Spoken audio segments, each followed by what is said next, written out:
Hey, how you doing? This is Adam Post, publisher of more than 1,000 comic books and marketing expert studying the Bud Light controversy. Bud Light may be going extinct. That's not just according to me, that's according to LGBTQ activist who claims Bud Light will go extinct. After its parent company distanced itself from the Dylan Mulvaney controversy, they missed an opportunity, she says, to stand by the commitment to the trans community. Well, perhaps they missed an opportunity. I think it's a little bit unrealistic to think that no matter what they do, they will stick by certain communities. They do have a business to run. They sold $4.8 billion worth of Bud Light, just the Bud Light brand, in packaged goods. They need to keep selling that if they can, but it now looks like at the very least they've lost their number one status. Even worse, it looks like they're going to lose much more than that. Even worse, it looks like they're going to lose much more than that. And it's not just about the LGBTQ activists. Check this out. This is Fenway Park from somebody in Boston, showing that no one, literally no one, is interested in buying cold beer at the Bud Light stand. People would rather wait in line, probably missing the game, for a half an hour, 45 minutes, than be seen buying Bud Light. That is straight people, gay people, whatever kinds of people. They don't want to support Bud Light. That's what Bud Light has done to the brand by being supportive of a plan that obviously was never going to make sense in the first place. And when it was clear that people were upset and disappointed on all sides of the equation of what was going on with Dylan Mulvaney, the transgender influencer, they didn't deal with it right away. That's one thing that when you're having troubles, you need to deal with right away. Be very public and be very open about what's going on. This is from Patriots.win. So this isn't even just the Red Sox video. This is coming from a Houston Astros game. This was a few days ago. There's the Bud Light stand. There's someone very bored working at the Bud Light stand, willing to sell beer. But no, there are people standing in line at other concessions and would rather wait than be seen, God forbid, with a Bud Light cup in their hands. That's how bad it is. It's not just one place. It's everywhere. Bud Light is not being sold at most bars at a popular music festival, according to Outkick. They just didn't serve Bud Light. This is everywhere, and there doesn't seem to be any kind of plan for the brand to try to correct itself. It's actually pretty amazing that Bud Light has managed to piss off everybody who might be interested in the brand, whether it's gay bars, straight bars, mixed bars. No one wants to be seen buying Bud Light. That's the damage they've done to the brand. Now let's get into this article. Before we do, please be sure you are subscribed to the channel. Click the bell for notifications. Give me a thumbs up. I really appreciate you guys. LGBTQ activist claims Bud Light will go extinct after its parent company distanced itself from Dylan Mulvaney. A longtime LGBTQ plus activist believes Bud Light will face backlash from her community in the wake of the Dylan Mulvaney controversy. Mulvaney posted themselves drinking Bud Light at the start of April 2023 using the hashtag BudLightPartner. Mulvaney posted the content to coincide with the NCAA March Madness tournament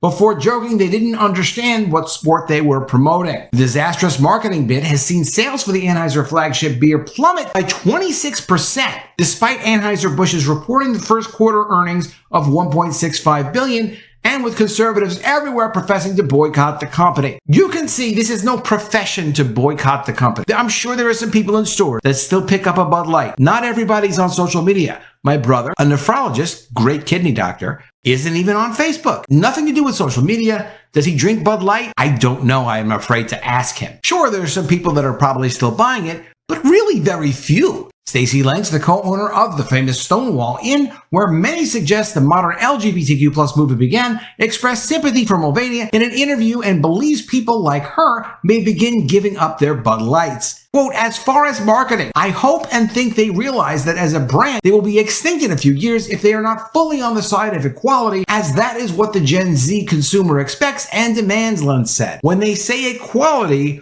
they mean equity. They really mean submission to their agenda. I'm not going to submit to their agenda. I hope you're not going to, but you make your own choices when it comes to spending your money and supporting brands. She also told Newsweek that the brewery had missed an opportunity to stand by their commitment to the trans community by pandering to and giving into transphobic outcries. People just don't necessarily want to be associated with whatever the left's most recent movement is. If they come up with an idea for a movement and they're excited about getting themselves more power, not everybody wants to throw money at that. It's difficult for them to understand, but not everybody wants to get political when they go and they buy a drink or purchase food. They're not interested in that. Stonewall Inn, the New York City haunt, was where the 1969 Stonewall riots launched, widely considered the beginning of the LGBTQ+ movement in the United States. The landmark is no stranger to controversy, with the brewer refusing to serve Bud Light during the New York Pride Parade in 2021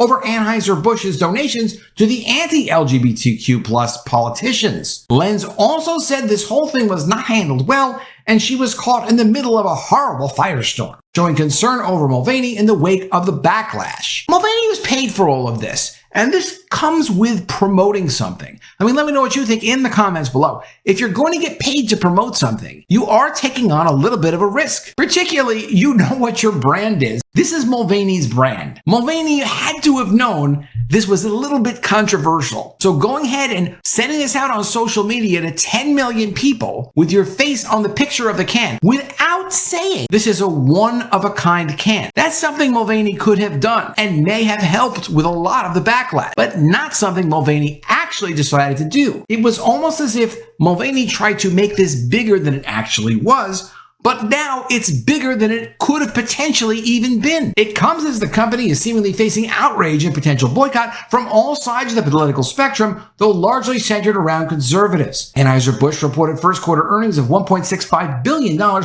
which topped Wall Street expectations. The increase in earnings for Anheuser-Busch was because they raised their prices. That was for the first quarter of 2023, the first 3 months. When did Dylan Mulvaney send out their social media messages about being a trusted Bud partner or whatever? That was after the first quarter had already closed. There will be results that will reflect all of the boycotts, all of the problems, all of the destruction of the Bud Light brand in the second quarter. Though, keep in mind, the parent company, Anheuser-Busch InBev, has multiple hundreds of brands that they sell throughout the world, so it's not like it's going to take their stock down completely, and they'll still have some earnings, but they're blowing up a $4.8 billion brand, and that's just on the consumer product side. I don't know why the Daily Mail says it's unclear if the boycott had any impact on these figures, when the most basic financial knowledge tells you the promotion didn't start until after the quarter ended. So it's impossible to affect a previous business quarter. That's just a basic finance thing. The brewing giants now claim that the beer can and social media posts were not meant to be for production or sale to the general public. Todd Allen, most recently the global vice president of Budweiser, has been announced as the new vice president of marketing for Bud Light after Heinrich and Blake took a leave of absence, the two executives that were responsible for this ridiculous promotion. After the post on April 1st, Anheuser-Busch lost more than $6 billion in market capitalization in just 6 days. That's the value of their stock if you were to buy all of their stock on the open market on that day. $6 billion of a hit is a lot. The stock has recovered a little bit, and the stock might do well over time, who knows? But not if they keep blowing up their brands. And I can't imagine that anyone would trust this company after this incredible mistake that they've made. And again, the thing with Dylan Mulvaney, putting out the can on social media and having this backlash that obviously wasn't expected. They thought they could get away with this. That's a mistake a company could make. Almost understandable that they took the agenda too far too quickly. But what they did do wrong was they didn't openly apologize. They still haven't openly apologized. And they also didn't address the issue immediately. Companies, when they have a problem like this, and there have been problems like this before. Tylenol had poison medication back in the 1980s. They came out immediately and addressed to the public what they were doing and what was going on. You have PR crises when you have a big public company. The company has billions of dollars and all kinds of connections and network resources. They could have certainly come out right away and made clear what was going on. This was just a one-off promotional can. Mulvaney should not have released it. Whatever they wanted to claim, they could have gotten away with it. They needed to do it immediately so it didn't catch fire like this. But what is interesting is that big companies are getting cautious about talking openly about their social agenda, things they're trying to push. This is coming from Barron's, and this really deserves its own video. It's not just Bud Light, how companies are trying to fight back against the war over woke. The culture war puts companies in a bind. There are huge economic incentives for them to not back off of ESG goals. This is mostly behind the scenes. It's not something consumers like, but it's things where they get more investment, they get lower costs to do certain things. There are all sorts of incentives for companies to accept these crazy ESG goals. Yet the more they speak out, the more they face reprisals, including loss of investment or sales from the opponents of progressive policies, notably in large red states such as Texas and Florida. Quote, Republicans are using woke as a weapon in defining ESG and putting it under the woke banner, says Ron Bonjean, a Republican co-founder of Rock Solutions, a Washington, D.C.-based communications firm. Now, here's what Byron's claim. While episodes like this, such as the Dylan Mulvaney situation, which I have no idea how this is going to blow over, but they claim it's going to blow over, they can have a chilling effect on companies' willingness to talk about social or environmental goals. A study released in October by South Pole, a climate consulting firm, found that 72% of the 1,200 private companies it surveyed had set emissions targets in line with global climate goals, but a quarter of those businesses don't plan to publicize their plans or achievements, quote, beyond the bare minimum. South Pole dubs this behavior greenwashing and says it makes climate change targets harder to scrutinize. So they're aware that it's getting very unpopular and it is costing them business, and people do not want to hear about this woke agenda stuff. Conservatives aren't going to buy Bud Light, and gay bars aren't going to buy Bud Light. There are bars in Chicago that are also banning Bud Light that are gay bars. It's going through their community. People are upset with how Bud Light has handled all of this. Maybe the activist at Stonewall Inn is right that Bud Light is actually going extinct in front of our eyes. What's sick about this, crazy, absolutely nuts, is that major companies don't want brands that promote or empower or serve the traditional American lifestyle, which certainly Bud Light did serve to do that. Budweiser did serve to do that. It's as if they want to wipe the American lifestyle off the planet and create something new instead. That if you see what their lifestyles there are that are pushing, it's very distasteful to many people. They don't want to have any part of it. So if you don't support these brands and these crazy new things that they're doing,